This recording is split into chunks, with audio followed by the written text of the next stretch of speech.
Assalamualaikum warahmatullahi wabarakatuh. InsyaAllah hari ini saya nak buat perkongsian mengenai tungku. Okey, saya akan menceritakan mengenai cara penyediaan batu tungku dan daun-daun yang kita boleh gunakan bersama dengan tungku. Okey, sebelum tu kita ke sungai dululah untuk mencari tungku yang akan kita gunakan. Okey, jom.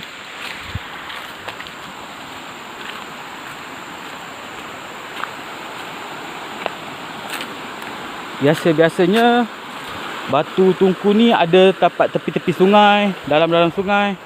Okey, jom kita cari tungku yang sesuai. Okey, akhirnya kita jumpa batu yang kita boleh gunakan untuk bertungku. Okey, tanpa membuang masa lagi, jom kita mulakan proses cara-cara nak buat tungku.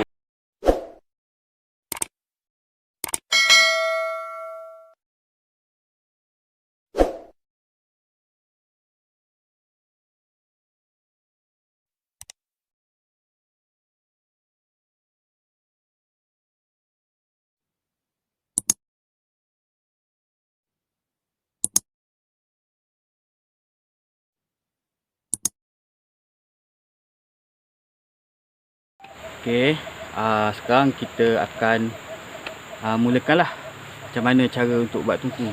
Jadi saya dah dapat jumpa seketul batu di sungai tadi. Okey, batu, kenapa saya gunakan batu sungai? Kerana batu sungai ni secara tradisionalnya banyak khasiatnya lah. Dan batu sungai ni sebenarnya tahan haba. Dia tahan haba dan tungku tu kita boleh guna lama, sehingga sejam ataupun 2 jam.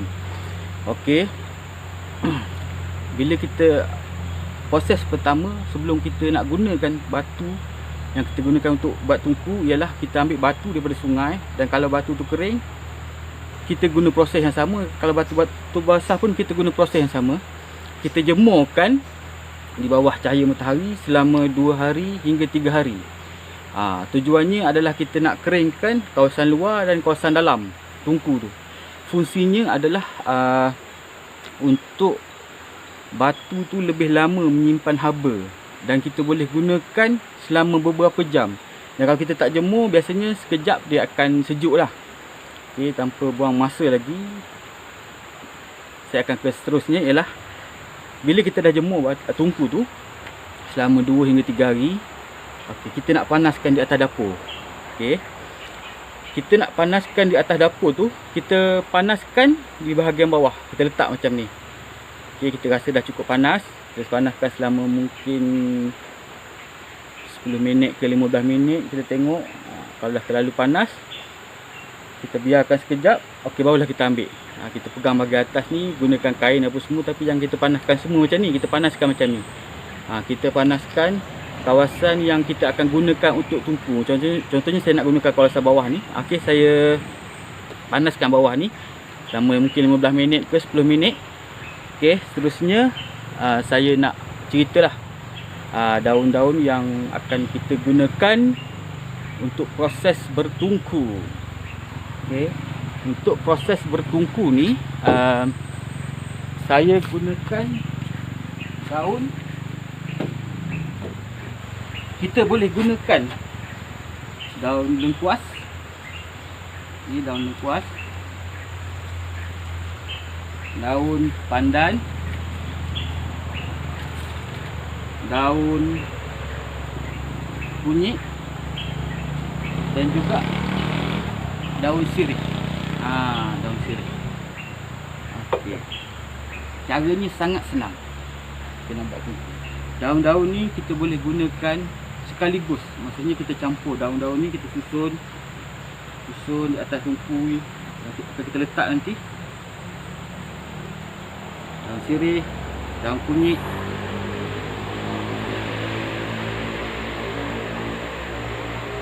daun pandan, mungkin buah pelai, daun lengkuas.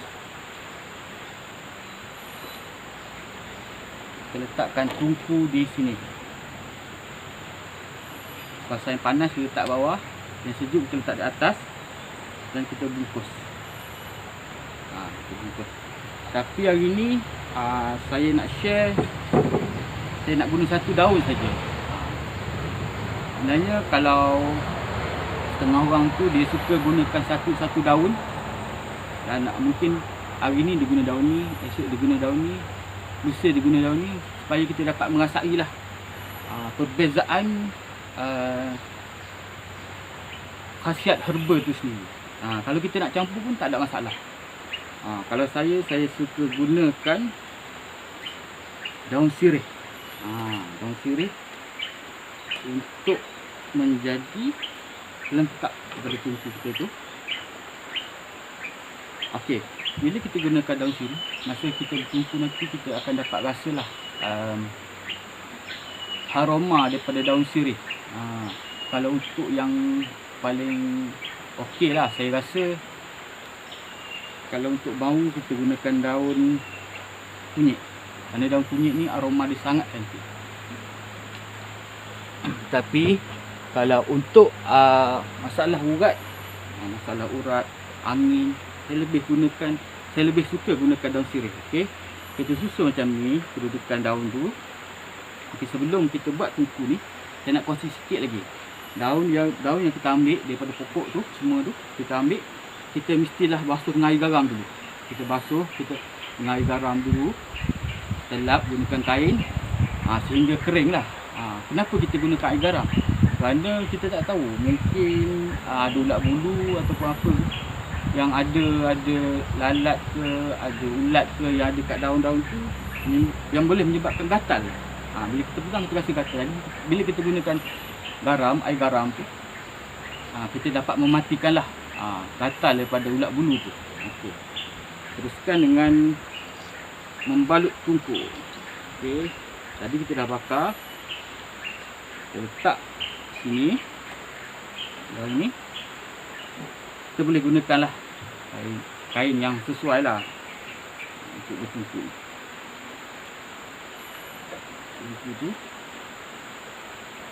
Tungku ni sangat sesuai untuk kembung perut, untuk salah urat, untuk pengaliran darah yang lancar dan sebagainya. Okey, sekarang saya akan tunjukkan beberapa poin lah penting untuk sakit-sakit yang tertentu. Okey, untuk masalah kembung perut ataupun sakit perut, okey, cara bertungku yang betul ialah kita duduk. Kita tegakkan badan kita. Okey, di sebelah perut yang belah kiri ni, usus belah kiri ni, kita ambil daripada atas, kita tekan ke bawah, bawa kepada ari-ari, tekan, kita ulang sebanyak beberapa step. Okay, kita tumpukan pada kawasan ni. Kawasan belah kanan ni kita hanya lalukan saja tungku tu. Tapi belah kiri ni kita lebih fokus lah, kita tekan sehingga terasa dekat perut kita tu. Kita tekan,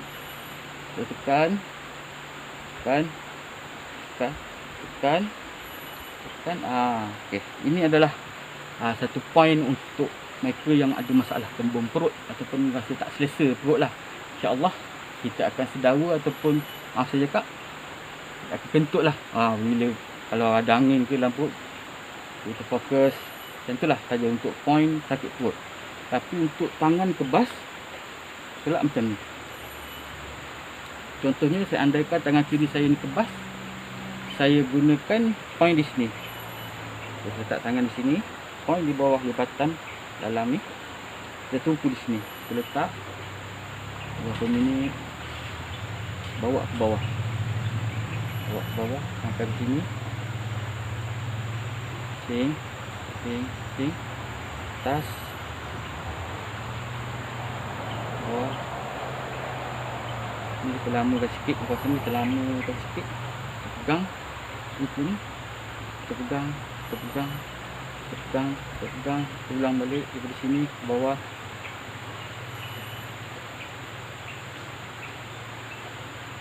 Kita gerakkan. Otot atas ni kita gerakkan. Di sini kita gerakkan. Otot lagi tu di sini. Yang terakhir adalah di sini. gunakan lama, kita letak di lipatan kita bawah ni, kita bengkokkan. Okay, yang sini kita pusingkan, tangan kita gerakkan jari kita untuk mengalirkan darah kita dengan lebih lancar. Biasanya tu masalah tebal jari tu, tebal tangan, rasa lengan tangan tu berpunca daripada darah kita tak dapat mengalir dengan cantik lah. Apabila kita gunakan tungku ni, darah insya-Allah akan mengalir dengan cantik dan masalah kebas di kawasan tangan kita dapat diatasi dengan senang. Okey, untuk poin yang seterusnya ialah saya nak kongsikan poin bagi mereka yang ada masalah sakit pinggang. Okey, sakit pinggang ni dia banyak punca dia lah. Di antara poin yang penting ialah kita ambil poin di sebelah kiri, pinggang kita sebelah kiri, kita ambil, kita tekan. Dalam berapa minit kita tekan, lepas, tekan, lepas, tekan, lepas. Ambil belah kanan, tekan, lepas, tekan, lepas, tekan, lepas. Okey, untuk poin yang seterusnya ialah saya ambil poin di sini, di bawah peha.